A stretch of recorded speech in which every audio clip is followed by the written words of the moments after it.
Bonjour les amis. Bon, fini les identités, on passe maintenant aux fonctions trigonométriques. Là, je vous ai refait le fameux cercle trigo sur le tableau parce que le concierge m'a effacé celui qu'on avait fait sur le mur, là, le super beau Feng Shui Circle Trigonometric. Parce que semble-t-il qu'il y avait de la toux et du mucus là-dessus. C'était un peu écœurant, mais c'était ça. Il a vu le jaune de la craie et il s'est dit, c'est pas normal ça. Fait qu'il est effacé. Aujourd'hui, fonction sinus, je vous montre à tracer la fonction. Bien, comment on trace une nouvelle fonction qu'on ne connaît pas?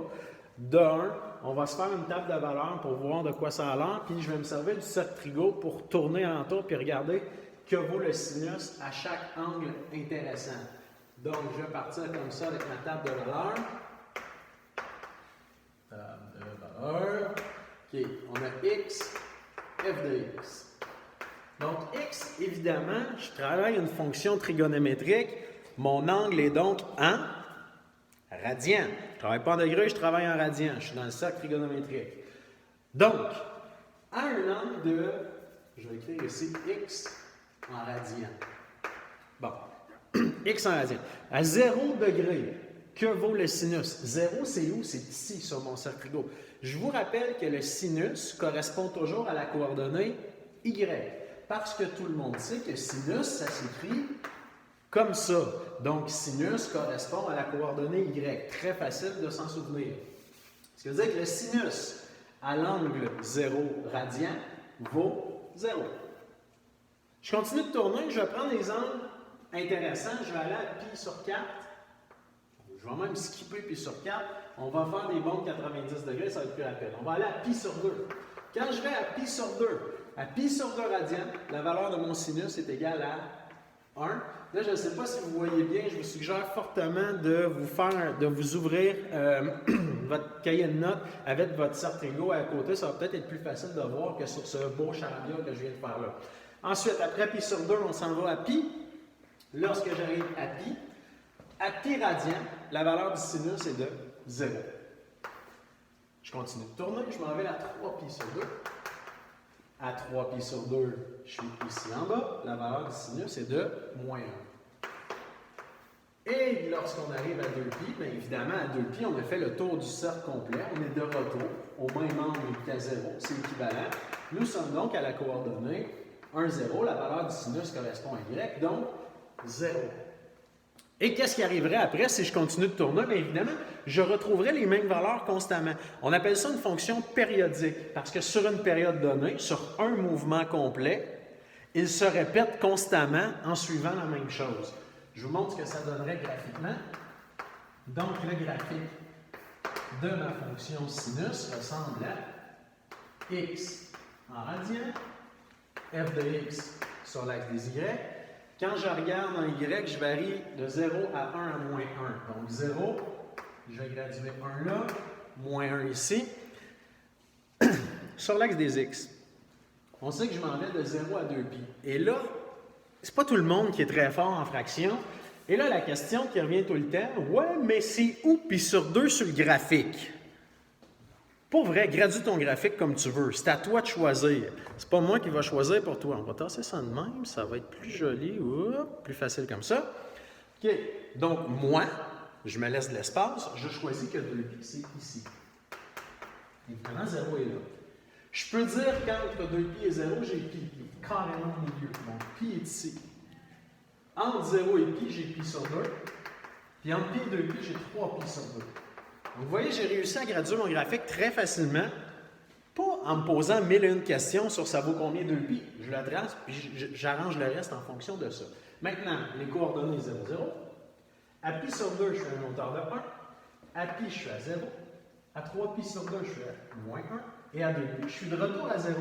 Ce qui veut dire que ma fonction sinus ressemble à une courbe qui donne ça.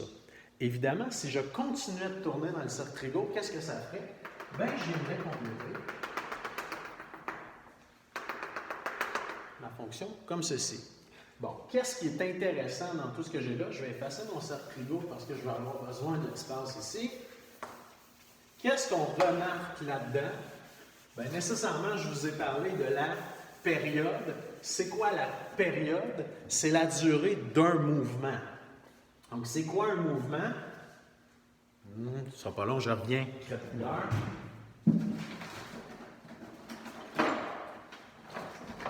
Voilà. La durée d'un mouvement, dans ce cas-ci, 2π. Donc, la période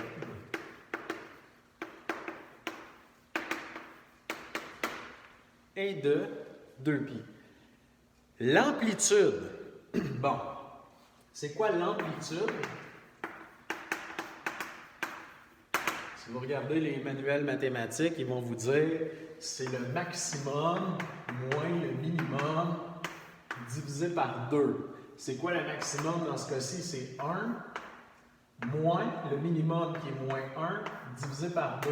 J'obtiens donc, ici ça fait un plus 1, ça fait 2, 2 divisé par 2, ça donne 1. Mon amplitude est donc de 1.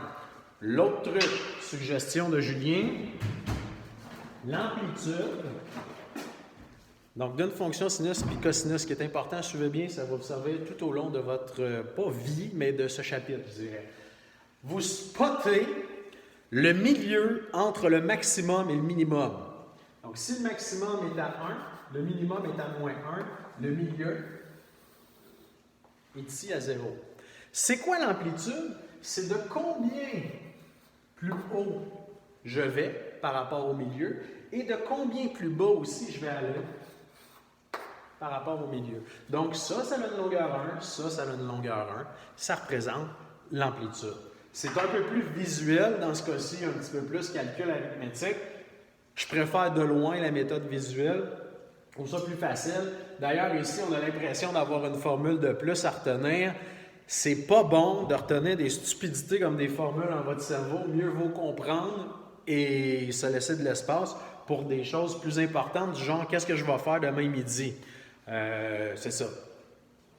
Maintenant, donc, amplitude, période, et je vous ferai remarquer qu'ici, j'ai commencé ma fonction à 0, 0. C'est ce qu'on appelle, dans ce cas-ci, les paramètres h et k. Donc, dans ce cas-là, le nouveau repère cartésien, hk 0, 0, important, le mouvement se répète constamment. Maintenant qu'on a vu comment on trace la fonction de base, maintenant comment je tracerai n'importe quelle fonction sinus. Là, juste à titre informatif, je vous envoie des vidéos comme ça tranquillement à chaque semaine. Puis là, vous allez dire « Hey, Julien, tu te laves pas souvent, tu as toujours le même gilet. » Sachez, jeunes gens, que je ne viens pas à l'école à chaque jour. Je viens de temps en temps et j'enregistre 2-3 cours à la fois. Ce qui veut dire que je porterai souvent le même gilet. C'est pas à des moments différents, c'est le même moment. J'essaie de justifier le fait que je sois propre, là. J'essaie le plus possible. En cette période de confinement, je vous dirais que je prends ma douche peut-être une fois ou 3 semaines. Fait que je l'ai pris ce matin. Puis là, c'est ça.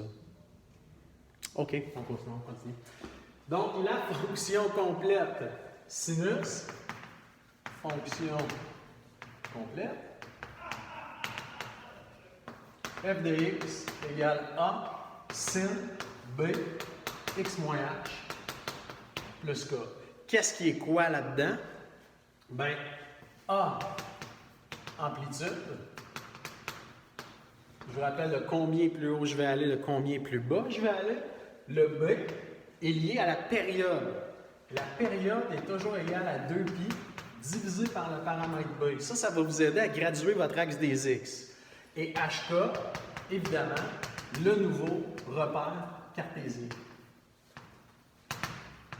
Okay? Aujourd'hui, l'objectif du cours, c'est d'être capable de tracer une fonction sinus. C'est tout ce que je vous demande. Important, attention. On a vu dans la fonction de base que le mouvement d'une fonction sinus, une fois qu'on établit le hk, fait c'est comme une vague. On s'en va en haut, hop, on descend, pouf, on revient en bas. Attention, vos règles pour les paramètres a et b sont les mêmes que dans toutes les autres fonctions. Ce que je veux dire par là, dans la fonction de base, a est positif, b est positif. Je vous rappelle que si vous avez dans la fonction de base sin de x. Ça, c'est le graphique qu'on a fait tantôt, là, qui était juste sur l'autre tableau, celui-là ici. Ça, c'était f de x égale sin x. Donc, votre a valait 1, votre b valait 1, puis votre hk, c'était 0, 0. Je reviens ici. Le zip de flûte machiné vient d'effacer toute la craie ici, donc on va faire ça comme ça.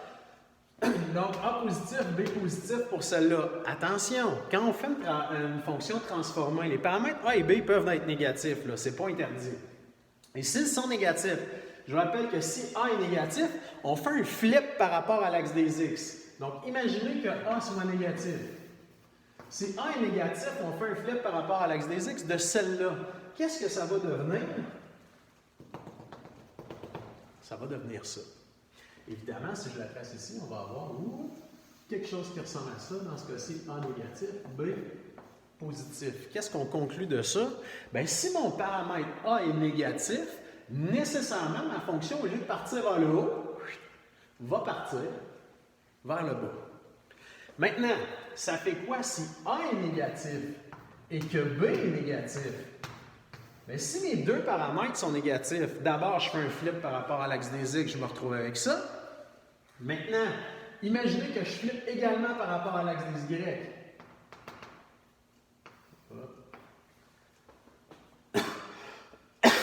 Excusez, je suis encore sur le COVID. Imaginez que je flippe en plus par rapport à l'axe des Y. Ça voudrait dire que je me retrouve avec ça. Attention, je vais venir la tracer ici. J'ai flippé par rapport à X, j'ai flippé par rapport à Y. Je suis rendu avec ça. Maintenant, imaginez que je poursuis le mouvement parce que c'est une fonction périodique. Je suis donc en train de vous dire que ça donne quelque chose qui ressemble à ça. Et ce mouvement-là, c'est exactement le même que celui que j'ai ici en haut. Morale de l'histoire, si A est positif, B positif, ou bien A négatif, B négatif, ce que ça a comme conséquence, c'est la même chose. Je vais partir mon mouvement vers le haut. Et le dernier, imaginez que A est positif et que B est négatif. Bien, à ce moment-là, je reviens à ma première fonction qui était ici. Imaginez que seulement B est négatif, je flippe par rapport à Y. Bien, si je flippe par rapport à Y, j'ai quelque chose qui ressemble à ça. Et si ça ressemble à ça, je suis en train de vous dire que j'ai ce mouvement-là. Complétez le mouvement vers la droite. Nécessairement, vous avez le même mouvement que ce que vous avez ici en haut. Morale de l'histoire, notre fonction transformée est là. L'amplitude, c'est le A. La période, c'est 2π divisé par le paramètre B. Puis le HK, c'est le nouveau repère. Maintenant, ce qu'on a retenu, A positif, B positif ou A négatif, B négatif, on va partir le mouvement vers le haut. Si A est positif, B négatif ou A négatif, B positif, à ce moment-là, notre mouvement sinus va partir vers le bas. Bon, maintenant qu'on a tout appris ça, on est capable de travailler avec n'importe quelle fonction sinus. Voyons comment on applique ça. Je vais faire, je pense que 2 exemples, ça devrait être bon. Donc, je vais y aller pour 2 exemples, puis si je vois que vous ne comprenez pas, ou si que j'anticipe que vous ne comprendrez pas, j'irai avec un 3e exemple. Premier exemple. Donc, tracer f de x égale moins 2 sin de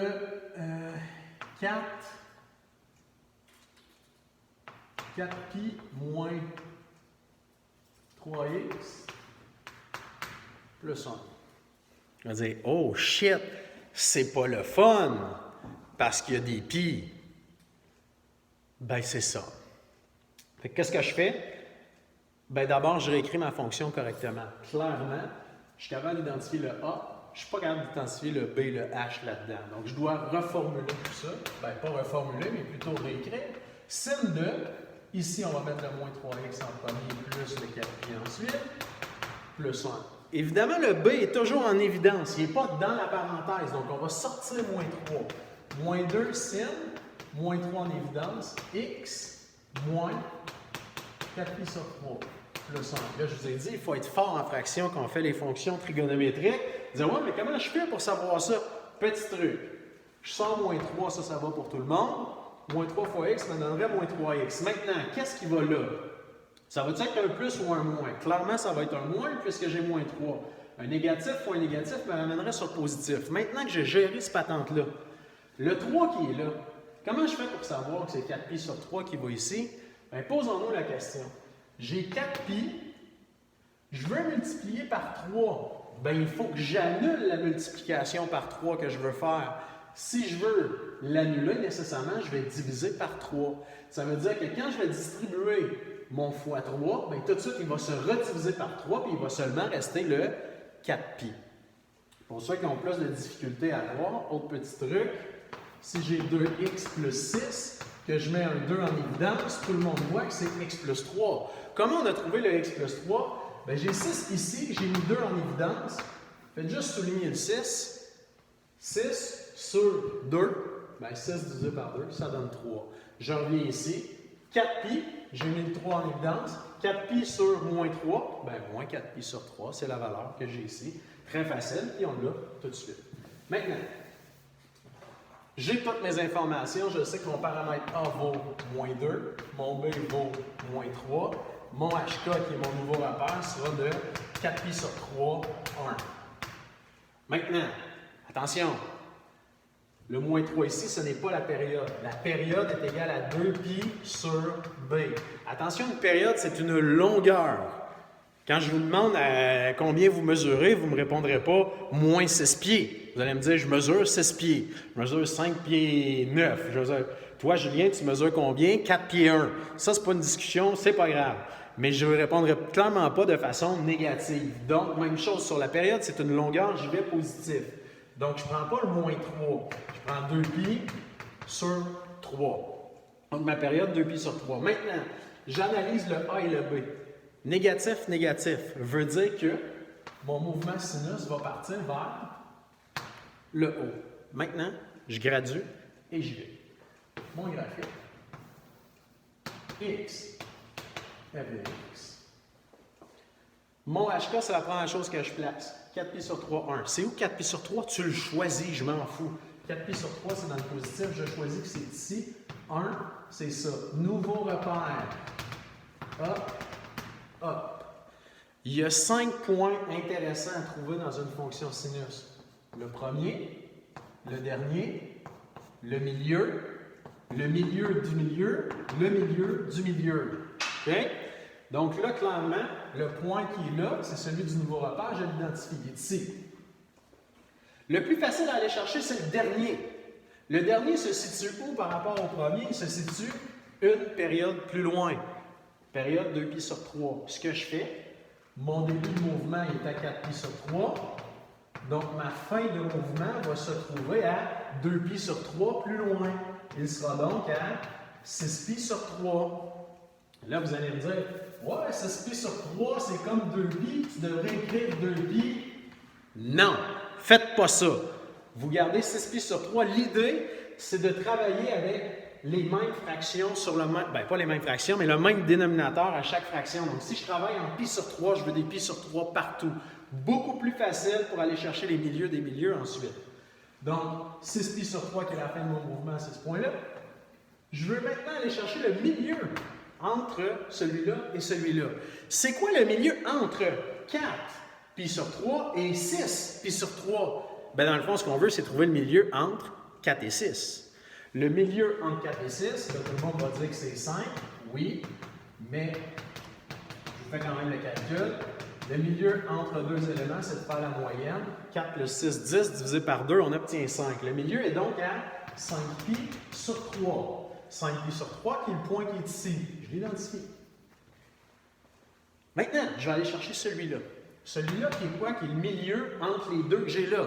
C'est quoi le milieu entre 4pi sur 3 et 5pi sur 3? Bien, c'est 4,5pi sur 3. Et là, vous ne pouvez pas donner une fraction avec des nombres décimaux. Donc, ce qu'on va faire, on va le ramener sur des nombres entiers, fois 2 au numérateur, fois 2 au dénominateur. Je peux donc dire que je suis à 9pi sur 6. Et nécessairement, ça, c'est mon maximum. Il est où mon maximum? C'est là que l'amplitude prend son importance. Mon A vaut moins 2. Ça veut dire que par rapport au milieu, je vais 2 plus haut, je vais 2 plus bas. 2 plus haut, ça se situe à 3. 2 plus bas, ça se situe à moins 1. Et ici, nécessairement, j'étais au maximum. C'est quoi le milieu maintenant pour aller chercher le minimum qui est ici? C'est quoi le milieu entre 5 pi sur 6 et 5 pi sur 3 et 6 pi sur 3? Bien, c'est à 5,5 pi sur 3. Je ne veux pas de décimale, donc x2 en haut, x2 en bas. Je suis donc à 11 pi sur 6. Et là, je me situe au minimum à moins 1. Je trace mon mouvement sinus et je sais qu'à partir de là, bien, il y a répétition du mouvement. Juste faire attention, j'ai choisi que 4 pi sur 3 était là. Ça ne veut pas dire qu'il y a seulement cet espace-là entre ici et l'axe des Y. Le seul bout de mon graphique qui est bien gradué, c'est le mouvement que je viens de voir là. Peut-être qu'il est un petit peu plus là, un petit peu plus là. L'idée, c'est d'avoir le mouvement avec mes 5 points importants de graduation. C'est pas facile, ça. Fait que j'espère que vous avez compris l'idée là-dedans. Je veux quand même en faire un deuxième, peut-être un petit peu plus complexe, mais ça va être la même façon de fonctionner. Donc, je réécris ma fonction, je m'assure qu'elle est correcte, qu'elle est parfaite, sa forme canonique, je sors mes éléments, je trouve surtout la période, et ensuite, j'y vais avec mon mouvement. Exemple 2, f de x égale, je vais prendre 10, sinus de, enfin, moins 10, sinus de 7pi plus 13x. Ça va être fucking laid. Ça ne sera pas beau, ça va être des fractions désagréables. Moins 4. Est-ce que ma fonction est écrite correctement? Pas du tout. Je réécris. Moins 10 sinus de 13x plus 7pi. Moins 4. Mon 13, je veux le mettre en évidence. Donc, moins 10 sin de 13. X plus. Attention. Je veux obtenir 7pi. Puis je vais faire x13. Bien, pour le balancer, je vais diviser par 13. Donc, diviser par 13, quand je vais faire x13, je vais retomber sur 7pi. L'autre truc, je souligne, fraction 7pi sur 13. C'est l'élément que j'ai là. Donc, mon A, dans ce cas-ci, vaut moins 10. Mon B vaut 13. Mon HK, attention, il est à moins 7 pi sur 13, moins 4. Bon, moins 7 pi sur 13, moins 4, nécessairement, c'est le nouveau repère. Attention, le mouvement sinus, A négatif, B positif, c'est le contraire. Il partira donc vers le bas. Il va faire ça. Oh, comme un dauphin. Tu sais, comme. C'est ça. C'est agréable tout ça. C'est ça. Donc, il va partir comme ça. Nos 5 points intéressants seront les suivants. 1, 2, 3, 4, 5. C'est ce que je veux trouver. Et ma période, toujours 2pi divisé par le paramètre B, c'est-à-dire 2pi sur 13. OK, maintenant le graphique. Ça, x, f de x. Je fais attention ici, mon HK est dans le négatif pour la coordonnée x. Moins 7 pi sur 13, moins 4. Attention, moins 7 pi sur 13, je suis vis-à-vis là. Puis la fin de mon mouvement, il y a une période plus loin. Quand je vais faire moins 7 pi sur 13 plus 2 pi sur 13, ça va donner moins 5 pi sur 13, je vais encore être dans le négatif. Ce que je viens de faire là, c'est donc complètement stupide.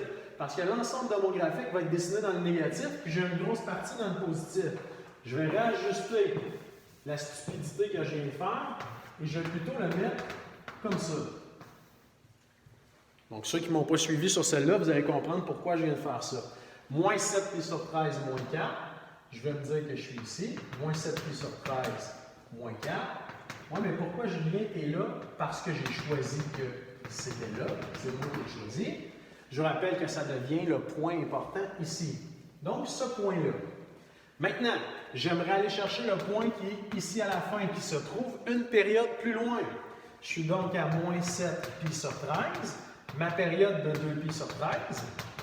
Je me retrouve donc à moins 5 pi sur 13 à la fin de mon mouvement sinus. Je vais choisir de dire qu'il est ici, moins 5 pi sur 13. Je suis là.